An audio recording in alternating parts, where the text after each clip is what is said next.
Hello everyone and welcome to the YouTube channel of BeingACCA. We are continuing with the FM pre-September 2023 mock and we are starting with section C, question number 1 in this video.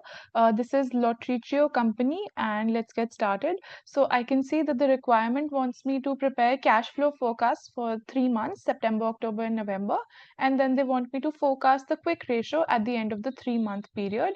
So let's read the scenario now. Lottrechio Company has several subsidiaries operating in foreign countries, and these subsidiaries look after their own financial affairs. Lottrechio Company has recently experienced cash flow shortages in some months and cash flow surpluses in other months. The company is therefore keen to improve its cash management. Lottrechio Company is preparing cash flow forecasts for September, October, and November. Due to their financial independence, the forecasts will ignore the cash flows of the foreign subsidiaries. Forecast income and expenditure information has been prepared as follows. So we have given with sales, labor, fixed cost, depreciation for all these months, and then all sales. Okay, so we have some information regarding sales being on credit, 40% trade receivables pay after 1 month, 50% after 2 months, and remaining pay after 3 months. All purchases are on 2 months credit. Purchases are made 1 month in advance of sales. The average margin is okay. So we have information, all right. Annual interest payment in October, receive a loan in November, all right. Machine costing this much will be purchased for cash in October. Lottrechio Company currently has no short-term investments and has a policy of not investing short-term cash surpluses. The company expects to begin September with an overdraft of $0.2 million. So let me format my answer over here. First of all, I am writing the answer for part A, and this is the cash flow forecast for September, October, and November, right? So let's get started. Let us put the names of the months first of all. So September, October, and November, right? And then over here, we can write cash flows. So let's first talk about the positive, that is inflows or receipts. So first of all, we have our sales. So let's have a look at the forecast. We have sales of at the same time, let's also prepare our working notes because we will be needing working notes as well, since a lot of people are, going to pay months and months afterwards. So let's get started with that. Let's prepare a working note. Maybe we can prepare a working note on the side or below this answer as well. So let's scroll down a little bit and let's write workings over here. So this is my working with respect to sales. I can just put my months over here: June, July, August, September, October, and then November, and then December also. Let's put, just because we have information from that also. So we have our sales over here. Let's type out the figures first of all. So this is 3,000. Then for July, I have 2,250. For August, I have 3,400. Then 2,900. Then I have 3,300. Then I have 2,800. And then I have 3,100. So this is the figures that I have been provided with. Then I am told that in 1 month's time, how many people pay? 40% of the receivables pay after 1 month. So I'm just going to put 40%. And so that means that 40% of these sales in June will be paying me in the month of July. So I can write 40% of this amount over here, right? So I will be receiving this much in July. Then 50% pay after 2 months. So that means 50% of this figure I will be getting in the month of August, right? And then remaining, how much is the remaining? Remaining is nothing but 10%. So 10% will be paying me in the month of September. So this comes out to be this multiplied by 10%, and this comes out to be 300. So this is what I'm going to be receiving. Another thing that we can do to make our presentation better is that let's write 2 months over here, and this is 50%. And then we have remaining 10%, and let's type this to be 3 months. So we can just, copy our, like cut our workings from here and paste them over here, and again similarly cutting this and pasting this over here. So this is for 3 months that we'll be getting. Now for the let's do this for the remaining months as well. So for the month of July, I'm going to be getting 40% of payments in the month of August. Then I'm going to be getting in the month of September, sorry, I forgot to put the percentage sign over here. So 40% will be received over here. And then after 2 months, for the month of July, I'm going to be getting the payment of 50%. So July multiplied by 50% is what I'm going to be getting. So this will come out to be 1125. And then for the third month, 10% of the July's receivables will be these many. So this is 225.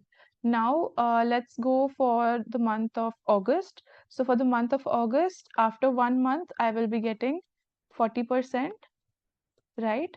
And then for after 2 months, I will be getting 50%. So I can just link it from here as well. This comes out to be 1700. Then for the 3 months, I'm going to be getting 3400 multiplied by 10%. So this will be 340. Now again, we did for August. Now let's just go for September now. So for September, after 1 month, I'm going to be getting 40% payments. Then for the second month, I'm going to be getting 50% of this amount. So this comes out to be 1450.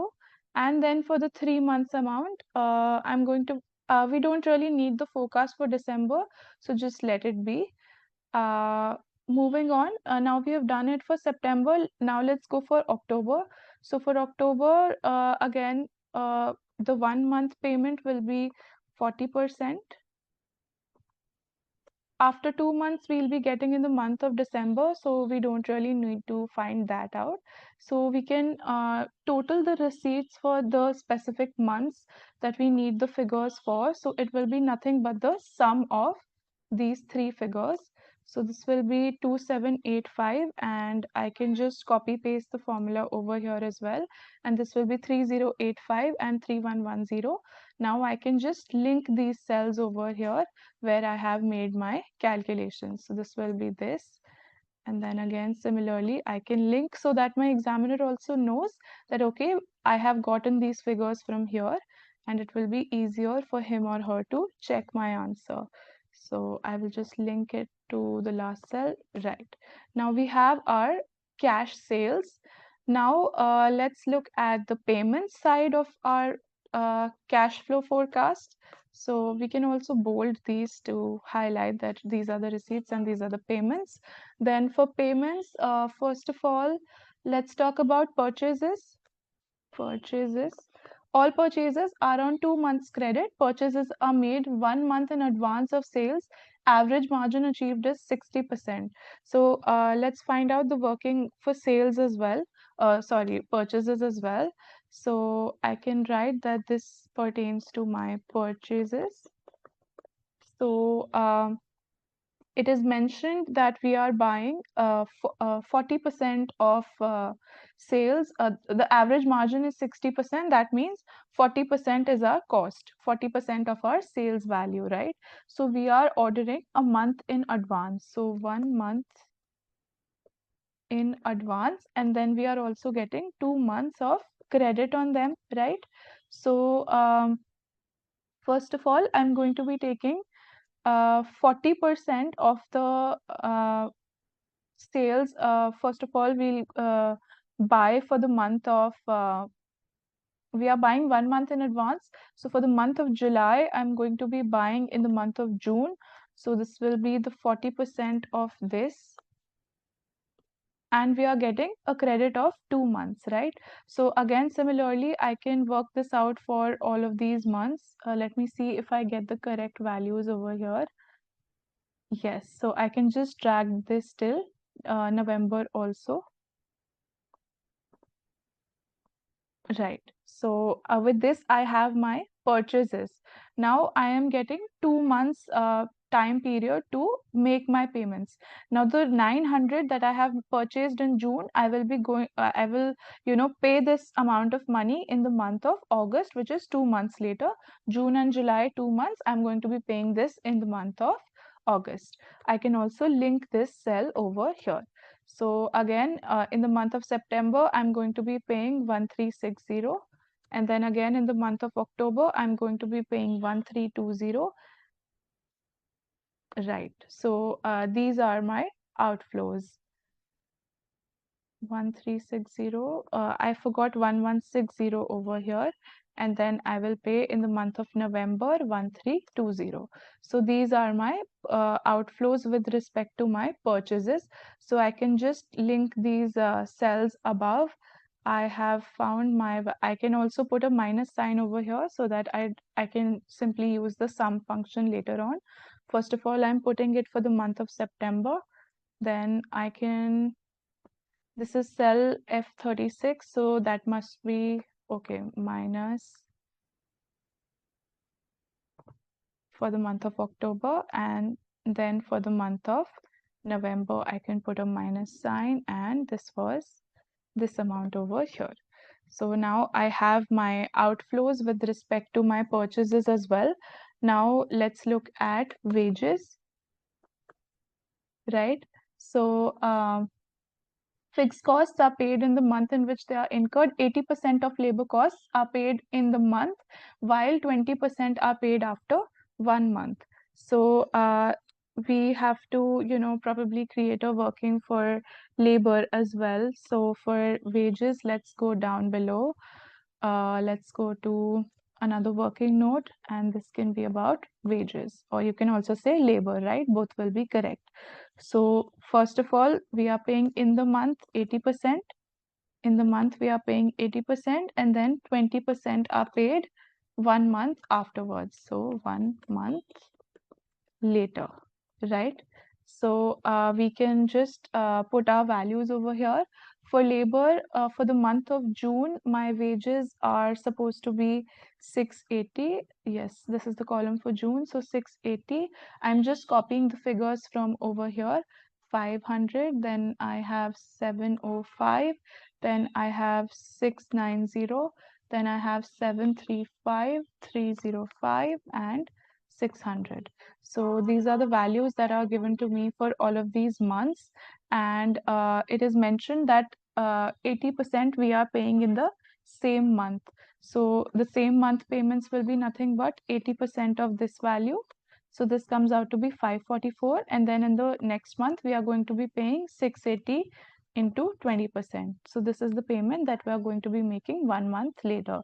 So now in the same month, it is 80% of 500, and then 1 month later it is going to be 20% of 500. So similarly, 705 we are going to be paying 80% in the same month, and in the next month we are going to be paying 20% of this amount. So this will be this much. Then again, I'm going to be paying 690 multiplied by 80%, so 552, and again 20% of 690, then I can have 80% of this in the same month. So I think, okay, we need for November as well. So let's find that out. So in the next month, I'm going to be paying 735 into 20% and 80% of the 305 amount. So this comes out to be this much. So I can just total my wages over here. So the outflows will be nothing but the sum of these two figures, right? I can just copy this formula, right?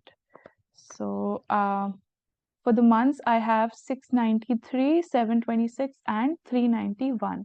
So I will just link my workings over here, equals minus, and I have this is for the month of 693, yes, for the month of September. Then I need for the month of October, let's go down below.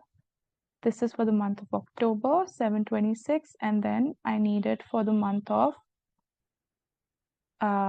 November, and November is 391.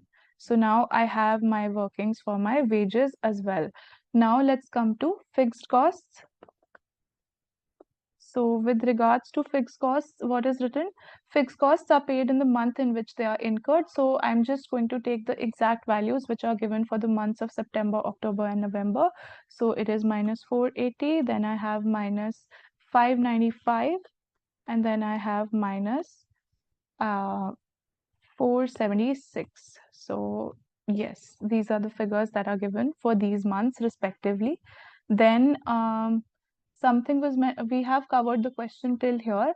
Must make an interest payment of 0.6 million in October. So we have the month of October over here. So 0.6 million, I will convert 0.6 million into thousands, because all our working is in thousands. So 0.6 million is 600,000. So this will be minus 600. So this is my interest on loan. Right. So just let it be interest, because it is not mentioned on which thing we are paying interest. And then we are going to be receiving a loan of 500,000, which is 0.5 million in the month of November. So I will show this as a positive figure, loan receipt, and this will be 500,000, right? And then we are going to be purchasing a machine. The purchase of machine will be 0.8 million. So this is nothing but 800,000. So I will write purchase of machine, right? Then I'm not going to be putting any depreciation over here, because I am preparing cash flow statement and depreciation is a non-cash expense. That is why I am not going to be showing any depreciation over here. Now I can find out my net inflows or outflows. Inflows or outflows. I will just put a sum formula over here. Sum formula, and this will start from here and end here. So these are my outflows. I will similarly paste the formula over here. So yeah, I have my inflows and outflows. Then we are given with some opening or closing balances. Um, the company expects to begin September with an overdraft of $200 million. So that means we are beginning the month of September with a minus 200 balance.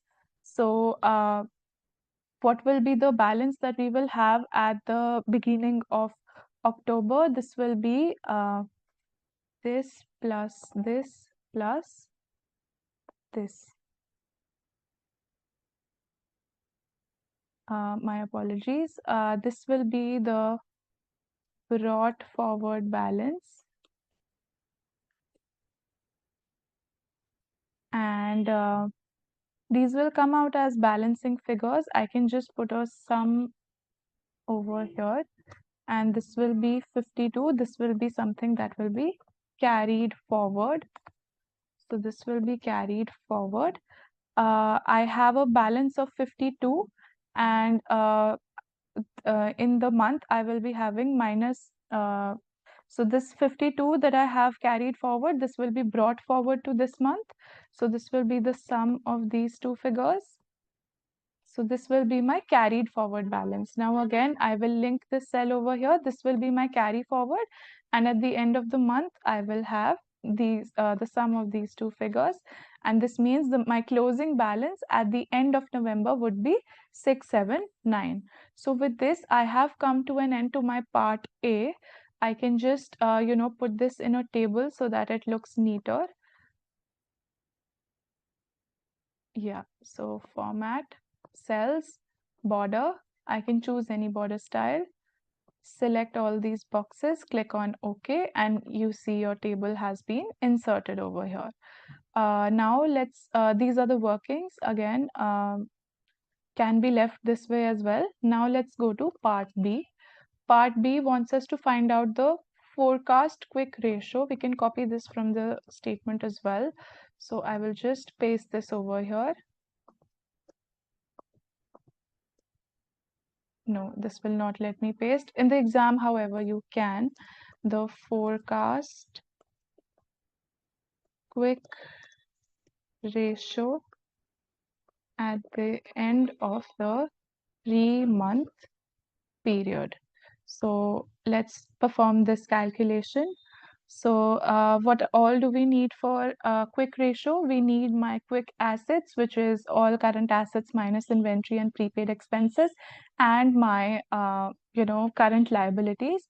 So first of all, my cash at the end of the 3-month period that we just found out over here is 679.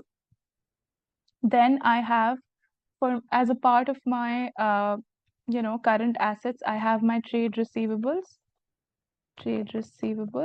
So for the trade receivables, I have to collect it for the month of September, October, and for November. So those who are paying later.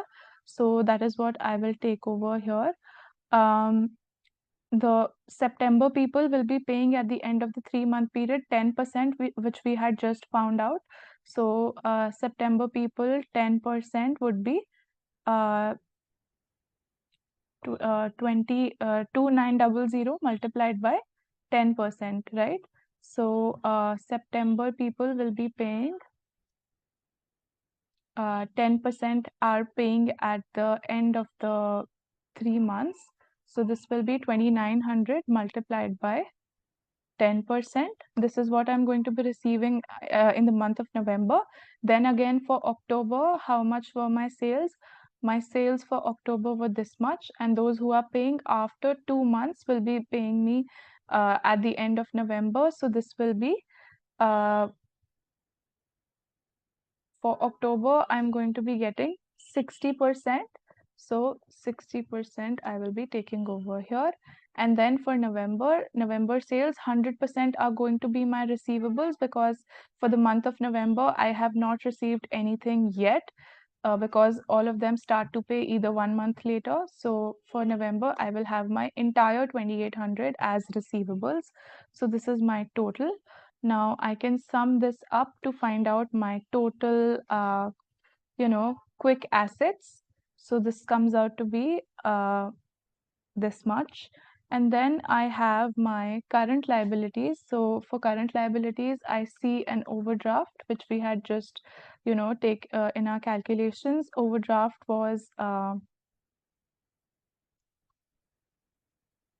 the company expects to begin September with an overdraft. We did begin September with an overdraft, but we are not left with any overdraft. We are left with something surplus. So our overdraft has gone zero.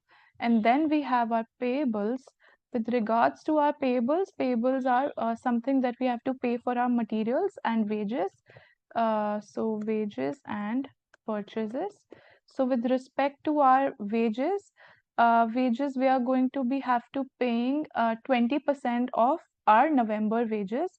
So 20% multiplied by the wages that we have for the month of November. November wages. This is for the month of November. Okay, so 61 is something that we have to pay, and for purchases we have to pay for the month of October and November. So purchases, this is for the month of October plus for the month of November. So this is the amount that is left for our purchases. So the sum of these three figures is going to give me my current liabilities, right? So with this, I can find out finally my forecast quick ratio, and this will come out to be the sum of our quick assets divided by our current liabilities, and I can put it in a better format so that it looks neater. This is 2.37. with this, we have completed the first two requirements. Let's move on to the next one. The next one is discuss two ways in which the cash management of Lottrechio company could be improved. So how can they improve the cash management? So first of all, they can, invest their surplus cash. So we are also linking it to the scenario because in the scenario it is mentioned that they are not investing their short-term cash surpluses. So if they will start to do that, they will, have improved cash management. They will earn money from their surplus cash also. So another thing which is, specifically can be used in this scenario is that they can centralize their treasury department. How can this be linked to the scenario? This can be linked to the scenario in the manner that it is mentioned over here that the company it is mentioned over here, due to their financial independence, their forecasts will ignore the cash flows of the foreign subsidiaries. That means currently they are having a decentralized treasury department. So if they do centralize their treasury department in one place, it will be easier for them to, manage their cash. So these are the two ways. More ways can be to, ease their the shortages of cash. They can, probably ask their customers to pay in advance, or maybe, give them some early settlement discounts so that they pay their dues early. So this can be done by easing cash shortages. And another way that they can use over here is that they can try implementing cash management models. We have learned the Baumol model, which tells us how much is the optimal amount of cash that a business should keep. So they can consider implementing these models in their business. Now let's move on to the next one. Explain the motives for holding cash. Now, this is a pretty straightforward question. It is straight away from your book. Again, for 6 marks, that means 2 marks for each motive that we have learned. So, what are the motives that we have learned? First is transaction motive. Transaction motive, and then you have your precautionary motive, and then you have your speculative motive. I will just briefly explain all these motives to you now. Speculative motive. So transaction motive is nothing but why are we holding cash? The companies hold cash because they want to meet their payment needs. They have to pay wages, they have to pay interest on loans or any debt that they have taken. They also have to pay their their suppliers. So that is why cash is held.